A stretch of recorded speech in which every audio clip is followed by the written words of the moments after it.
we're not splitting wood either. You can see right now we're just kind of gathering from around.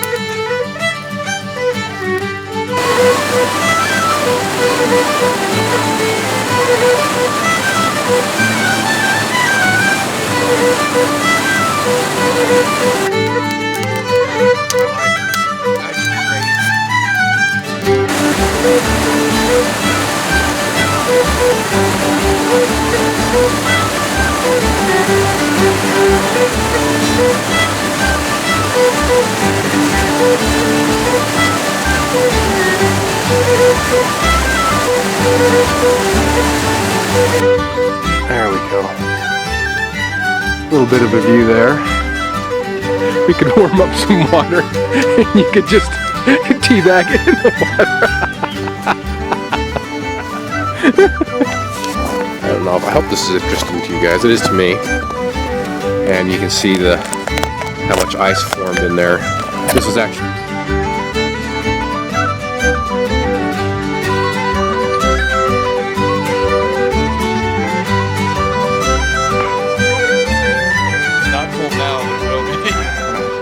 there's sleeves. You can see by what he's wearing there, we're up here for an overnighter. Be a quick one. We're on the trail right now, not too far off from the car. And we're gonna break off the trail, bushwhack up here, and go find ourselves a spot to hit overnight. We're actually gonna stay pretty close to the street. We're not gonna go too far in because time-wise, I gotta break back and be back to the family early in the morning, so I want to maximize that time up here to kind of do camp craft type of stuff. And we originally were going to build a snow trench to sleep in overnight, because this time of year, generally speaking, up here you've got a ton of snow. This is one of the years where there's not a lot of snow, so we're going to be tenting it up here, and so that's the plan. But notice we still packed though. Yeah, we still got the snow shovels. And I just bought one for this trip, and then as I started doing some avalanche research, I'm looking at going, I don't think there's a lot of snow up there this year at this time. So it is what it is. I was really looking forward to doing a snow trench thing. I bought candles so we could build shelves and put the candles in to help warm it up, but what do you do? So we're just gonna bust it up here and find ourselves a spot and start setting up camp. Here's camp. We're probably, what do you think, half mile in? Probably about, yeah. So like I said, not going too deep in. Sometimes I want to maximize the camp time and not the hiking time. And other times, man, I just love the hiking. Here are our packs. Let's kind of see how those are set up. I did have the tent right there. And we're just gonna throw the tent here, and we actually found a fire ring, so we're just going to utilize that, save ourselves some time that way too. So, oh cool, look at this, better than looking at my face anyway. Right through the trees, if I can get it to focus in here. There we go.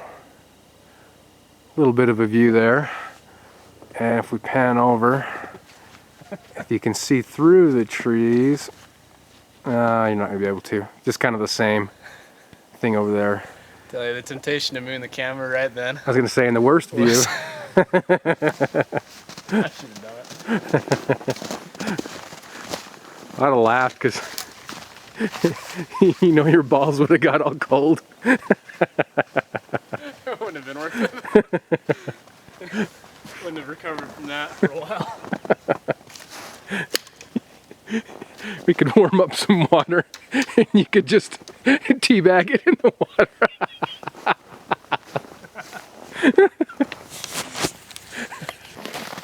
We're working on camp here and getting ready to start the fire. And one of the favorite things that I like to start fires is Vaseline with cotton balls. You guys have been watching my vids anytime. I do this all the time. They're just nice, fast, lightweight, easy to make at home, and they are just a fantastic way to start a fire.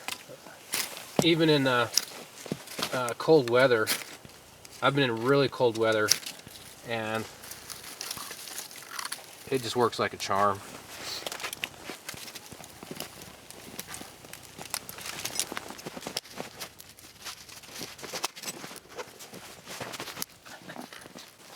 We're not splitting wood either. You can see right now we're just kind of gathering from around.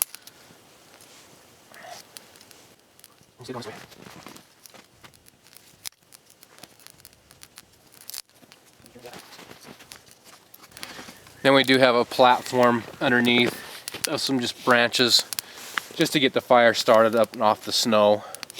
Not a lot of snow right in here, maybe, I don't know, an inch.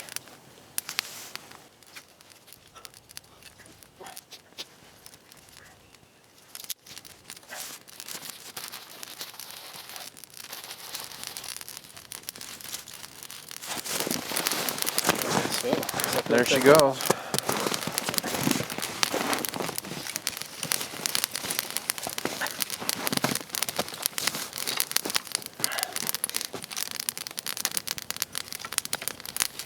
Throw a lot on there right now just to kind of get it going, get some good coals before it gets too cold tonight.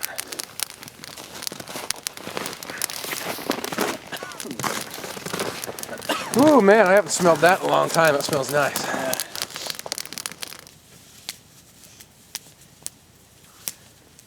Here is camp, pretty much set up. Got the fire going here.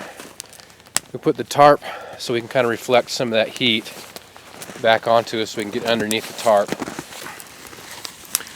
There's the tent. It's an Alps mountaineering tent, Zephyr 2. Fantastic tent, and look for it. You can get it for a pretty good deal. I think under $100 now because it's an older model. It is great. Love that. Kind of show you guys what we got going on here. Prusik knot, or depends on however you say it. I'll stick there on the tarp to hold that up on the ridge line there. This is just fun. Just loads of fun. And same thing down there on that other side. And this is what we got going on around us. And then later, maybe we'll show you what we've got going on for bedding. The interesting thing is I have this, the bivvy, it's an REI minimalist, and sleeves. Actually bought one too, but he didn't know I had one. So we both have one, and maybe we'll give a report on those in the morning. Because they're a cheaper model, they're cheaper for a reason. But yeah, this is fun. This is a lot of fun. And I'm fortunate to have a good wife that understands the need to get out and do this kind of stuff. Because I'll tell you, it really makes a difference just to get out and chill and really enjoy it. And it's noticeably warmer under this as opposed to out there. It's nice heat reflection. What would be really nice, I don't know, maybe if we have some ambition later, is to build another heat reflecting wall right here. So now it's bouncing off that, and then coming up behind, bouncing off this, and we're sitting pretty nice next to this fire.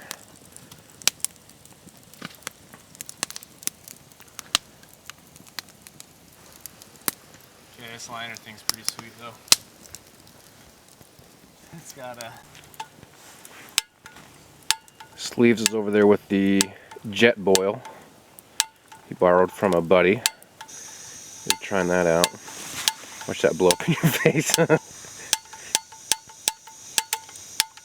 that's making me nervous. Too much gas and no flame. Here's our fire. It's kind of a little one. Stoking it up a bit. Put this, you can see it great, can't you? Put my ski pole underneath the tarp just to give us a little more headroom as we're on the log here.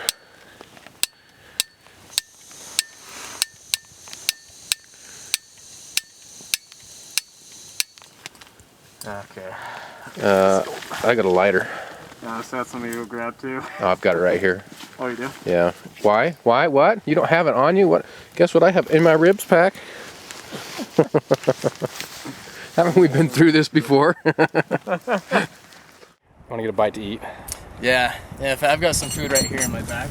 In your back? Yeah. That you can't get to? Yeah. I mean right there where you can't get to it? That's it. So you've got to have me help you? Right here. Okay. That's the pocket. That's the pocket, huh? You know where my food is? Yeah, check it out. My food's right here on my chest where I'm not even turning around. where I don't have to have someone help me get it. Just right here, easy access. So anyway, yeah, I'll help you with your food. So give me a second.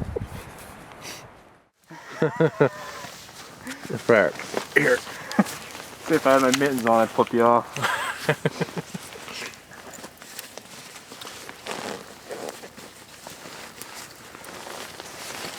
Don't just do this.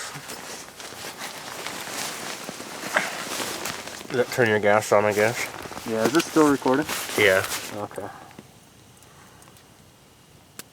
I'm not hearing it. There we go. Oh, shit.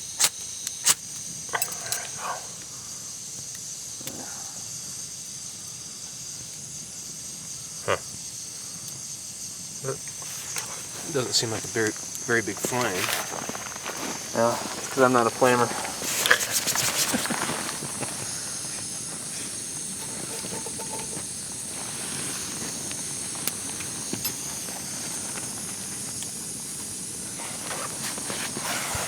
Take that.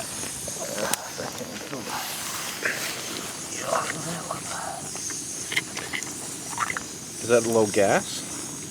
The what? Is it, the canisters are low, not enough gas in there? I don't know. It sounds pretty full.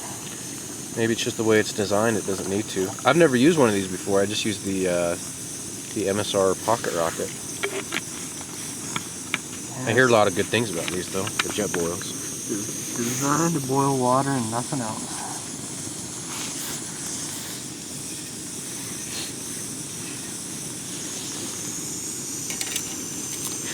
Just got an image of you squatting over the warm water. Anything to stay warm.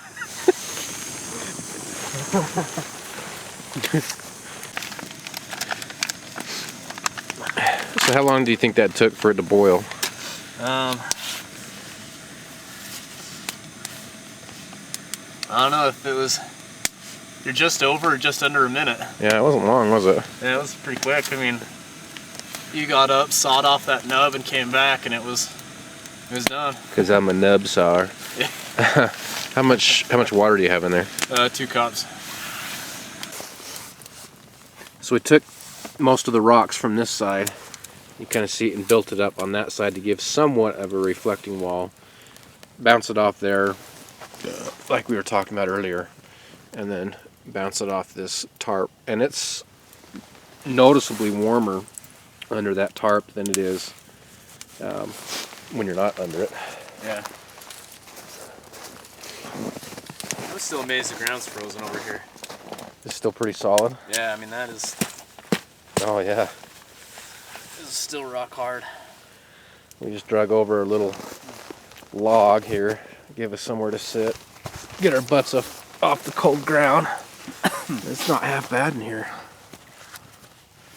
I forgot, I was going to bring a thermometer, and I forgot to bring one up, and I'm kicking myself, because I wanted to see what the temperature was kind of on the outside right there by the fire versus where we're sitting. I mean, it's noticeably warmer, but I wanted to get some degrees.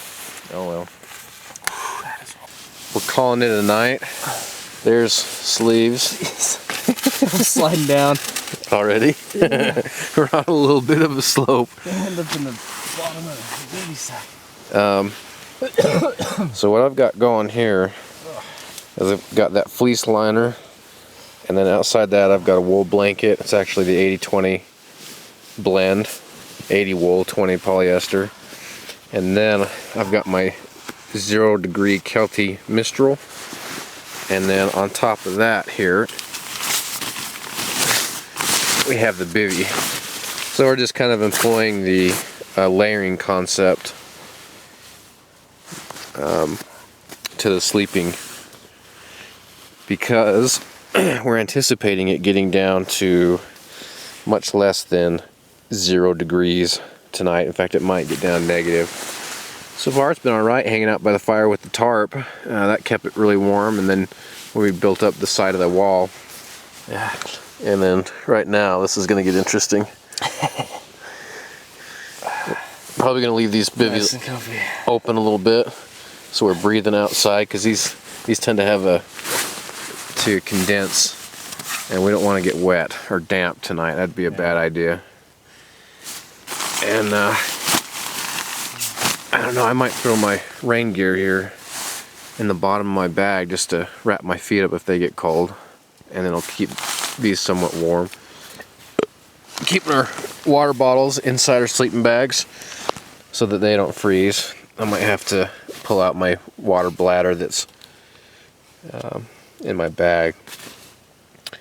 But this is kind of sleeping, and then I just kind of have my fleece outer layer there. That's going to be my pillow, just stuffed with a bunch of things to give it some loft. And that's it. And it's chilly out of the bag. Inside I feel pretty warm.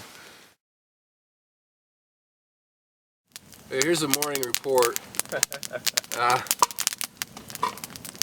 I've had colder nights.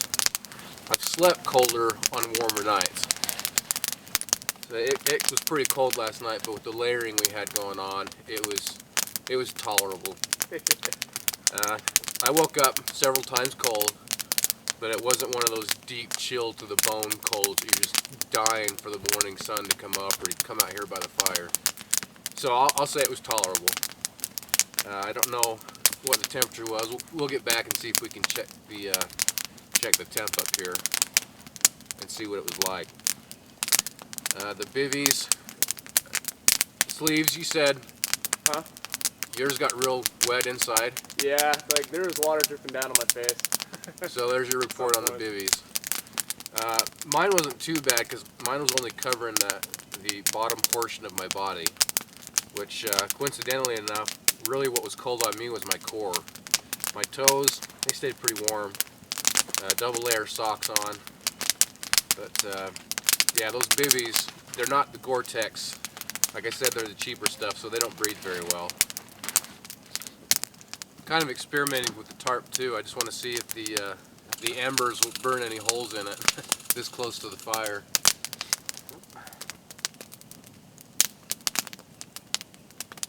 I haven't seen any yet, and right now they're just bouncing off it.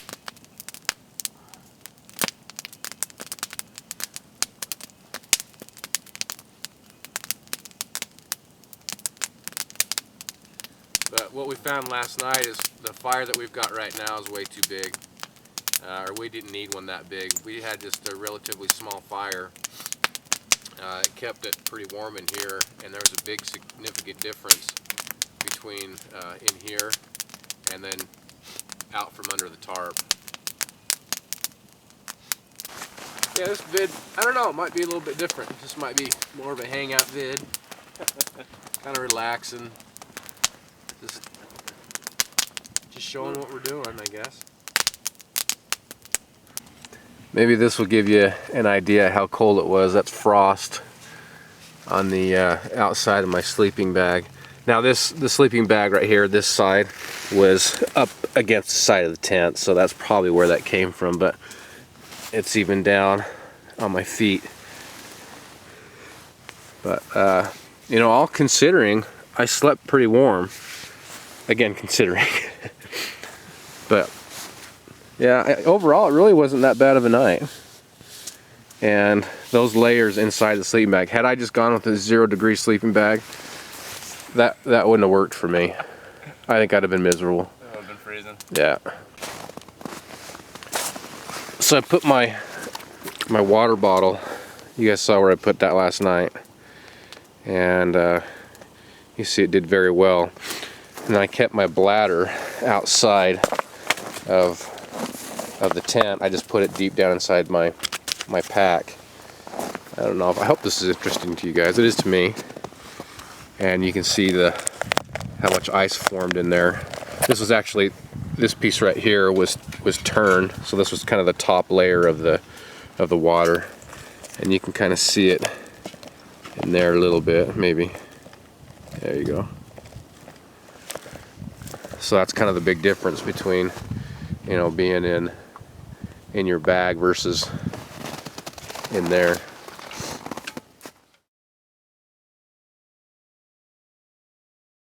Here we are close to the parking lot area.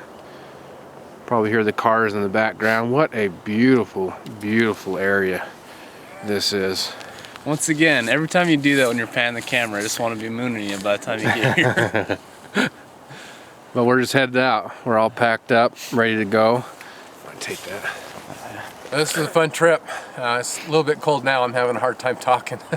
We're close to the end here, and it's fun to come up here with my brother Sleeves and just get some time away and time to get home to the family, get back to them and see how things are going. So it's been a lot of fun, very enjoyable, very beautiful up here. So thanks guys for the comments, thanks for watching. This has been a very fun process for me, and I'll keep doing this as long as time permits and it's enjoyable. So anyways, thanks again guys.